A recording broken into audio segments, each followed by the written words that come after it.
Okay, let's not sugarcoat this. A ceasefire has been declared in Suwayda, a southern province in Syria. But here's the actual headline. Israel and Syria just hit the reset button on a decades-old conflict, only this time with a terrifying twist. Bedouin tribal fighters, Israeli airstrikes, Druze militias, and a civilian death toll that's quietly inching past 260. This isn't some minor border scuffle. This is a multi-layered geopolitical implosion in real time. Let's unpack it. Suwayda, a Druze majority province in southern Syria that's historically been quiet, even during the worst years of the Syrian civil war. But in the past week, it's turned into a war zone. Bedouin fighters are clashing with Druze militias. Syrian government forces jumped in, and then Israel dropped bombs. Wait, what? Yeah, Israel conducted airstrikes deep inside Syria, targeting government forces and claiming it was to protect the Druze, who they now suddenly call their brothers, which sounds noble until you realize it's also a pretext for crossing international borders and lighting more fires in a region already doused in gasoline. And guess what? The Syrian government thought they had a green light from both the US and Israel to deploy forces in the south. That's right. According to several sources, including Reuters, Damascus believed they had quiet approval to restore order in Suwayda. So why the Israeli airstrikes? Because this isn't about protecting the Druze. This is about power, control, hegemony. Let's call it what it is. This is Israel flexing military muscle.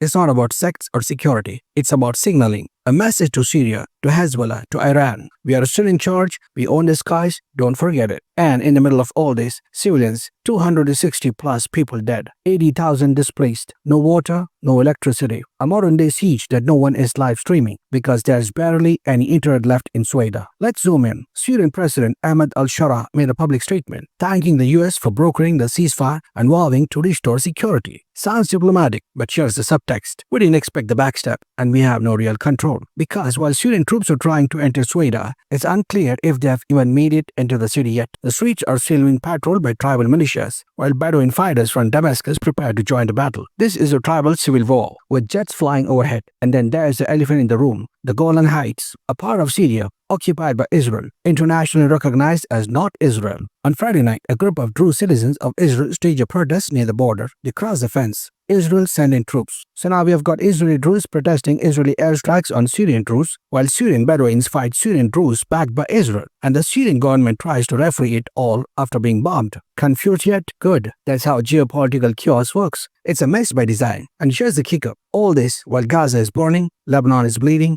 Yemen is crumbling, and Iran is watching. This isn't just Suwayda. This is a new battlefield map. The Middle East isn't heading toward peace deals. It's inching toward a zero-sum game of a territorial control and non-stop proxy warfare. And Suwayda is a canary in the coal mine. Not because it's a forced battle, but because it shows us what the next decade might look like. A region where ceasefires are just commercial breaks between airstrikes.